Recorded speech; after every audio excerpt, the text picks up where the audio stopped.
Welcome back to Roots Music History. On this podcast, we talk about the stories behind songs and legends, as well as moments in history and history in the making. Released in 1986 as part of Bon Jovi's Slippery When Wet album, Livin' on a Prayer is one of the most iconic rock anthems of all time. The song no doubt has an infectious melody, but it also has very relatable lyrics about working class struggles and resilience, which resonates with audiences everywhere. The song tells the story, of course, of Tommy and Gina, a young couple just trying to navigate their financial hardships while still holding on to their love and their dreams. Beyond its immediate success, the song has also become a cultural phenomenon. It's hard to attend any kind of sporting event, concert, or celebration of any kind without hearing this song. While the song has filled audiences for generations with the spirit of perseverance and resilience, the struggles that Jon Bon Jovi faced himself, and not so much even just the struggles, but the fact that he never gave up hope. And he was really living on a prayer throughout his entire teenage years, trying to reach a level of fame. This tells a far richer story, and knowing the story behind Bon Jovi, I think brings an entirely different layer of understanding and depth to the song Livin' on a Prayer. Bon Jovi was born on March 2nd, 1962. He was the first born child to John Francis and Carol Bongiovi. It doesn't take a rocket scientist to see how he got the name Bon Jovi. John Sr.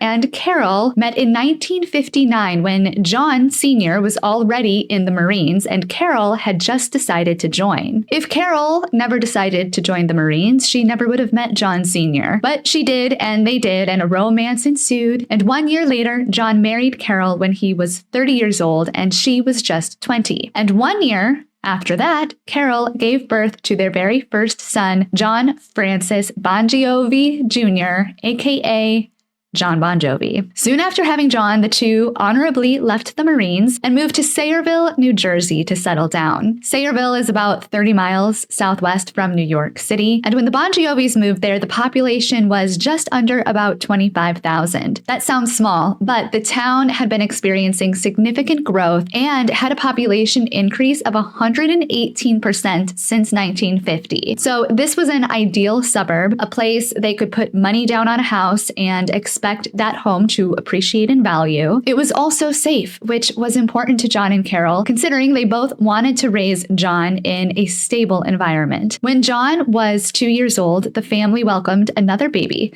a baby brother named Anthony. Anthony, by the way, would go on to be a music producer, and he was involved in multiple projects in the entertainment industry later on in his life. To support his family, John Sr. worked as a local barber and had developed the reputation in town of just being someone everyone could trust, not just with their hair, but with their own life events. John Sr. was the type of person who would be genuinely happy for you when something was going really well in your life, and he would also feel your pain if something was going really badly. John Sr.'s work ethic was one that dated back generations in their family. Now, according to an article in Spin magazine from 1988, they claimed that Frank Sinatra is the great uncle of Jon Bon Jovi on his father's side. I'll admit, his grandfather did have a lot of brothers, and it is likely they could have been crossing paths with Sinatra, especially having the connection to New Jersey. Were these brothers part of the mob?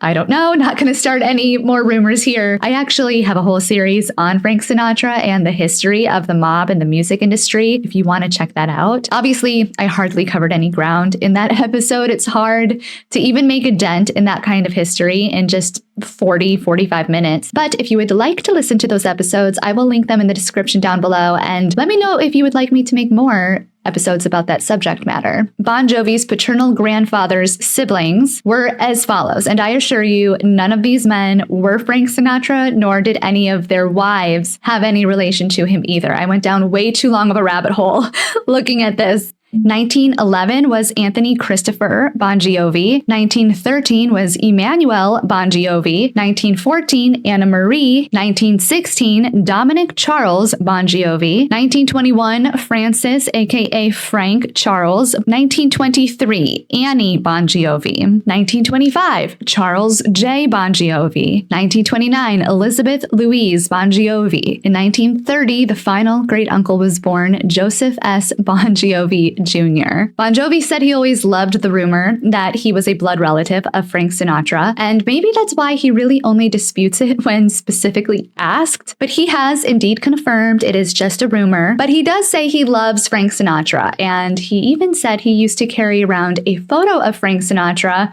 backstage with him, which maybe he just did that once or twice and said he always did. I don't know. But like I said, Bon Jovi's dad's work ethic really mirrored that of his great-grandfather. Therefore, Bon Jovi had a normal, middle-class upbringing in that sense. He was a generally good kid, too. He never really acted out, unlike Merle Haggard, which is one of my favorite stories of all time. Merle just gave his mom hell, hence his song, Mama Tried, which I talk about in the Merle Haggard episode. It's one of my favorite stories. But Bon Jovi wasn't like that at all. He said the worst thing he'd do is when he was really little, he would wake up really early in the morning and go to the neighbor's house asking for cereal while his mom was still sleeping at like 4 or 5 a.m. When John was about 10 years old, a local band was formed called E Street, featuring Bruce Springsteen. Bruce was 13 years older than John and was sort of paving the way for him. I sort of can't help but think seeing what Bruce was doing with E Street really inspired John to get out there into the local bar scene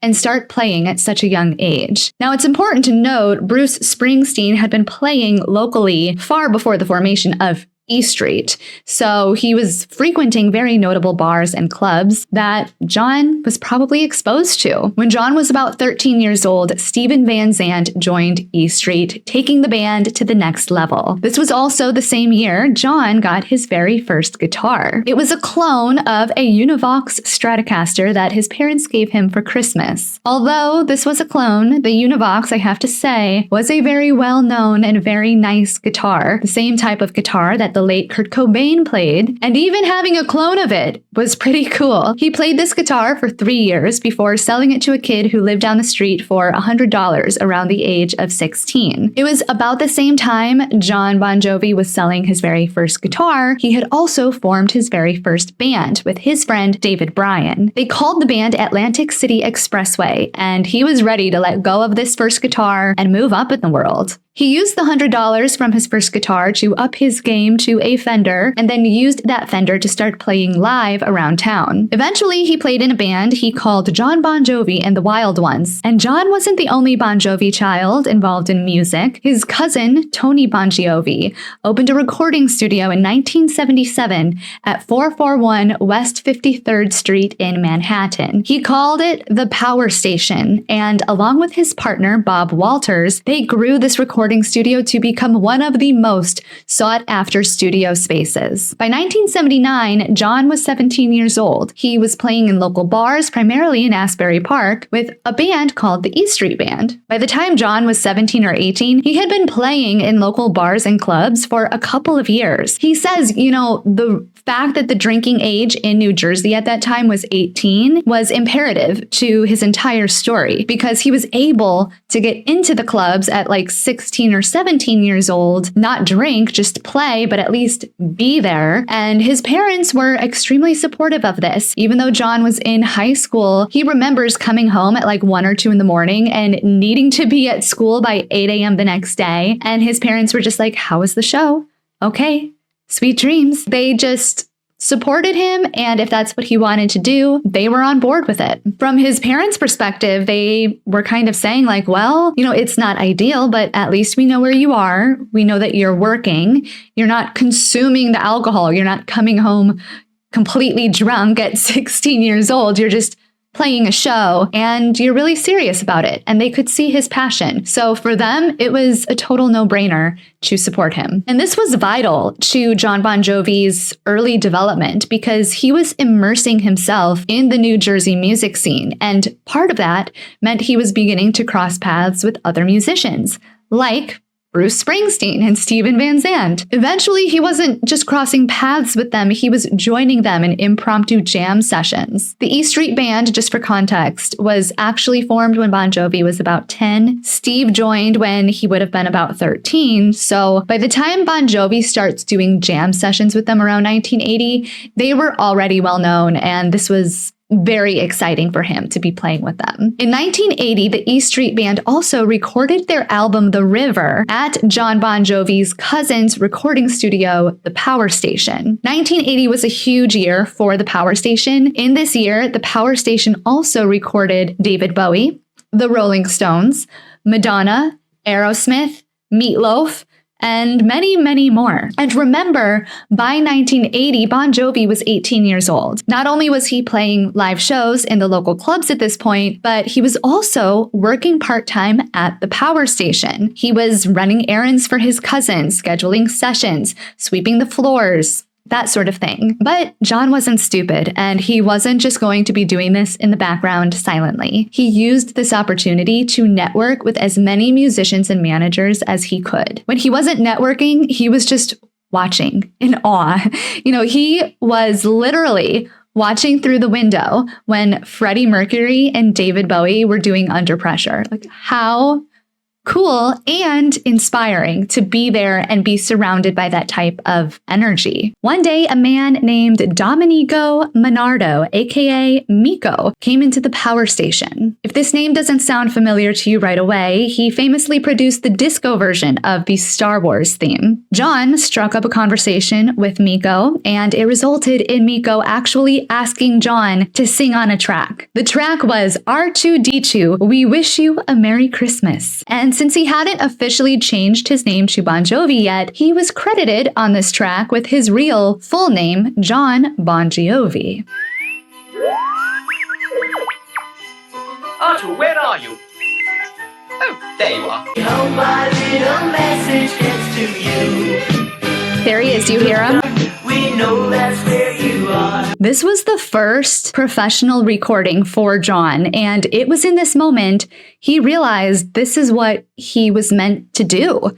I mean, not this specific song, but recording in general. The Christmas song was released in November of 1980 as part of the Star Wars themed Christmas album, Christmas in the Stars. Jon was really inspired by this. So inspired, in fact, he began writing a song in late 1980 called Runaway. Runaway wasn't the first song he had ever written, but this is the first song he was writing with the inspiration and energy from meeting and recording with Miko. He was so hopeful everything was really going to fall into place exactly how he wanted. After all, he had all the connections through the power station and through his cousin. He didn't have a band yet, though, so when he was ready to record a demo in 1981, he used session musicians. Many people believe he was using just staff musicians from the power station, but these musicians were, first of all, freelance musicians. They weren't actually staff of the power station. And not only were they just session musicians, they were incredibly talented session musicians that Jon likely had just met through his time working behind the scenes at the studio. Tim Pierce, for example, played guitar for the very first demo of Runaway. He also played on Rick Springfield's Jesse's Girl. He also went on to work with Michael Jackson, Celine Dion, the Goo Goo Dolls, Alice Cooper, and many more. Hugh McDonald was on the bass. He later joined Bon Jovi full-time, by the way, in 1994, replacing Alec. And he had previously worked with Alice Cooper and Ringo Starr. Roy was the keyboardist. He was a longtime member of Bruce Springsteen's E Street Band. He also played on Meatloaf's Bat Out of Hell and other major rock albums. Frankie LaRocca was on the drums. He was a well-respected drummer who had worked with Bryan Adams, Scandal, and David Johansen. He later became a record executive later in his life. And David Graham was on the synthesizers. He contributed to the song's signature keyboard riff. Once the demo was completed, it was everything Jon had hoped it would be, and he could not wait to start sending it out to record labels. He sent it to Atlantic Records, Capitol Records, Columbia Records, and Polygram Records from 1981 all the way through 1982. And for the entire first year, sending it to all these record companies, every single record label rejected him. They thought it was great, thought he was great, but they just didn't see the potential. Even Columbia Records, which was the home of Bruce Springsteen at the time, rejected Runaway because they didn't feel like Bon Jovi, quote, fit their lineup. Can you imagine being rejected from even just a record label that Bruce Springsteen, the guy who you've been playing with, who's been in your network, who's recorded at your cousin's studio, like he can't get you in the door there? Like they're slamming the door in your face? It was ironic being rejected from Polygram Records too, considering Polygram owned Mercury Records, and Mercury ended up being the one to sign him in 1983. But in Polygram's defense, well, maybe not their defense, but just something to note is that when Runaway was presented to Polygram initially, there was absolutely no traction for the song. It really was just the demo. And Jon also didn't have that much experience playing huge live venues. So by 1983, a couple things changed that I believe led him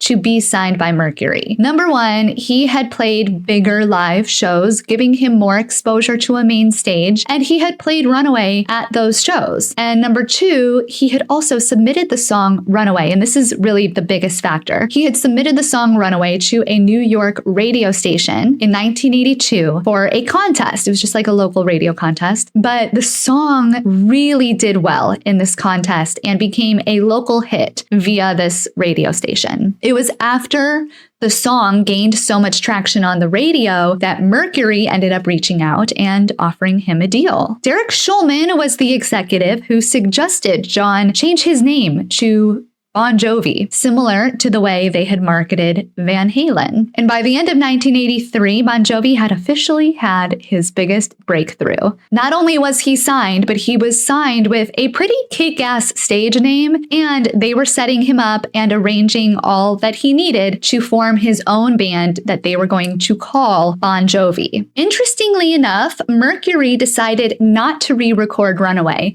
Even though Bon Jovi was now forming his own band under this new name, they loved the original demo that he had done with the session musicians. And like I said, they were very talented session musicians. So they did not change a single thing. And things just started getting better and better for Bon Jovi. About 3 months before their debut album was to be released, Bon Jovi got the incredible opportunity to play with ZZ Top at Madison Square Garden. And then in 1984, they formally released their debut album titled Bon Jovi, and Runaway was the #1 track in its original 1981 demo form. It immediately hit the Billboard Hot 100 list, coming in at number 39, which of course meant that they could say it was top 40. It also started being played more and more on the radio, and not just local radio, but nationwide. And the music video was showcased on MTV, which not only showcased the song and obviously increased the song's popularity, but it showcased Bon Jovi himself as a rock star. Bon Jovi's debut album, Bon Jovi, was released in January of 1984. And for the next year, he and his new band toured extensively, opening for huge acts like ZZ Top, Scorpions, and Kiss. Bon Jovi's rock and roll persona that people were seeing on MTV got them really excited to see Bon Jovi live. Bon Jovi himself was adding this energy to Runaway and to the album that just made people really excited for what he was going to do next. There was a lot of excitement for his second album. In April of 1985, he releases his second album called 7800 Degrees Fahrenheit, which, if you don't know off the top of your head, is the temperature of the inside of a volcano, the temperature that rock melts. This album featured singles like Only Lonely and In and Out of Love. Sound familiar? Maybe not, because this album actually never broke the top 40 like his first one did. It did end up reaching number 37 on the Billboard 200, which is something.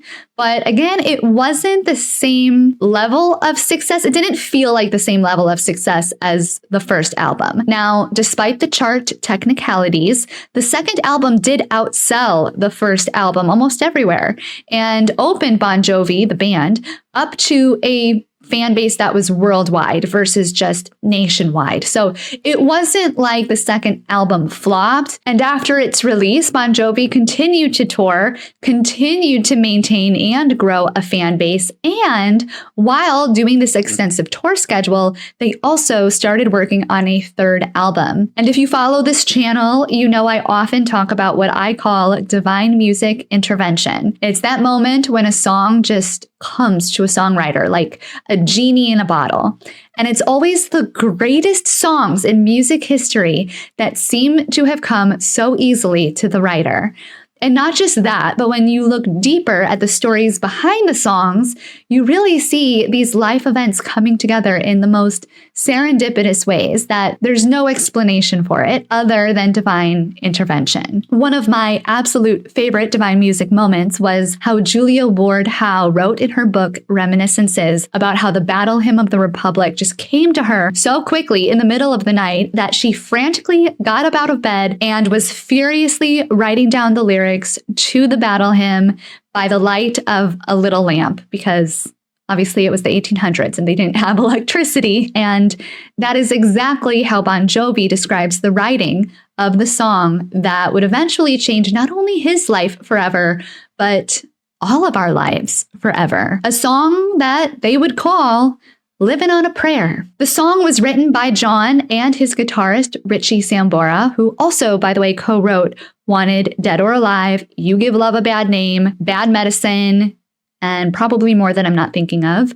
And Desmond Child was the other writer, and Desmond is a legendary songwriter and producer. By the time he was writing with Jon Bon Jovi and with Richie, he had already worked with Kiss, who, if you remember, Bon Jovi opened and toured with Kiss very extensively when he was touring for Runaway. And Desmond also worked for Alice Cooper and Aerosmith and many others. So just a very well-known and talented songwriter and producer in Desmond Child as well. He also co-wrote Bad Medicine and You Give Love a Bad Name, just absolute anthems. And what's funny is that they all say that each one of them brought something to the writing session, as is the case with any writing session. But initially, when they were leaving the songwriting session, Jon Bon Jovi didn't think the song Living on a Prayer was that spectacular. I mean, he didn't think it was bad, but he also didn't think it was like groundbreaking or anything that special. He definitely did not leave the session thinking this is absolute gold. Now, did the platonic sort of success of the second album maybe contribute to his hesitation to get overly excited about something? I don't know. But Richie remembers looking at him and just going, "Are you kidding me?" Because Richie knew this song was good and he knew that they were onto something really special. The song was the second single on their album Slippery When Wet, but went on to be the most successful track from that record. Slippery When Wet was officially released on October 31st, 1986. Immediately after its release, the first single on the album, You Give Love a Bad Name, hit #1 on the Billboard chart and stayed there for an entire week. Bon Jovi, the band, is looking at this going, holy cow, this is so exciting. This was their very first #1, and for it to stay on there for an entire week was just earth-shattering. It was so exciting. But little did they know, this was merely a foreshadowing for what was to come, because by February of 1987,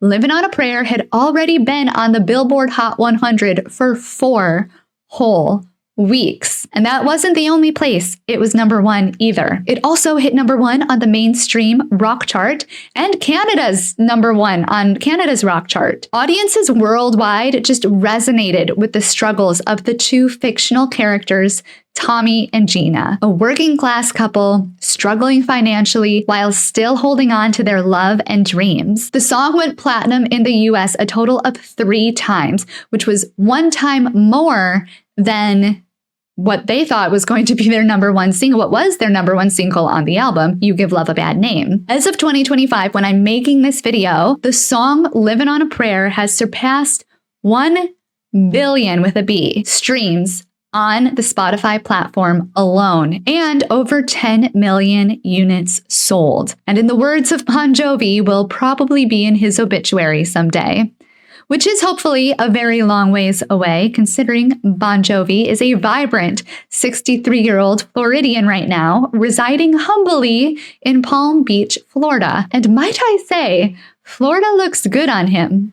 He's only lived there a couple years. He, like many others, moved to Florida during the Great 2020 migration, and then he officially sold his home in New Jersey in 2021, where he had lived for like 40 years. His Palm Beach home is 10,232 square feet, valued at approximately $43 million. This is where he and his wife, Dorothea, who, by the way, he met when he was in high school, just the cutest love story ever. And they were married in, I believe it was 1989. So they've been together for a very long time, lived together in New Jersey for decades, and are still together in Florida to this day, enjoying working remotely, running a community restaurant they founded called JBJ Soul Kitchen, which provides meals for those in need. They also love to play tennis, and by the looks of both of them, they look quite fit and glowy. So I'd imagine they are also doing quite a few beach walks a day in there too. But I guess at the end of the day, despite how much money you have, or how big of a house you have, or how many nice cars you drive, we are all just living on a prayer. If you like this type of content, please don't forget to hit the thumbs up button and subscribe to the channel. You also have the option to give the channel a super thanks. A super thanks is a button at the bottom of the play bar that allows you to donate any amount of money that you would like to the channel. You can also buy me a coffee. I always joke that buying me a coffee helps directly with the research of these episodes because you're caffeinating me. And if you would like to purchase a Divine Music Intervention mug, I do have a merchandise store that has that type of merchandise. If you want a mug or a hat or a shirt or just something that says Roots, that's always a way to support the channel as well. I am just forever thankful to anyone who has ever donated or helped out this channel. It means so much more than you could ever imagine. My latest thing is that I'm trying to save up the money from the super thanks and the coffees to purchase an HD camera. A lot of you don't know this, but I am still operating on a very, I'm not going to say ghetto setup, but this is just a very unique setup. It's a very creative setup that I've got here. This camera is not a streaming camera. There's just all sorts of things. So I am now taking the funds and the donations from you guys. And of course that covers all of my subscriptions for my research, but I'm also trying to put some of it aside too, to eventually, maybe by the end of this year, buy a new camera for the Roots studio. So any little bit that you can donate is so helpful to that little piggy bank for a new camera. And I just so much appreciate having you here, and a shout out to all of the members of the channel. I have so much fun reading your comments and having these just elaborate discussions. You know, I sit here and I make an episode, but for me, the episode is like the introduction to the conversation, and then the conversation is in the comments down below. So I love it when you guys add things to the comments, or you add different ideas and different perspectives and different things that you've heard. Like, it's just so much fun. Thank you so much for being a part of this family. And of course, I will see you on the next Roots rockumentary. Hungry for the road all my life, thirsty for adventure all my youth, chasing all my freedoms down Liberty Avenue.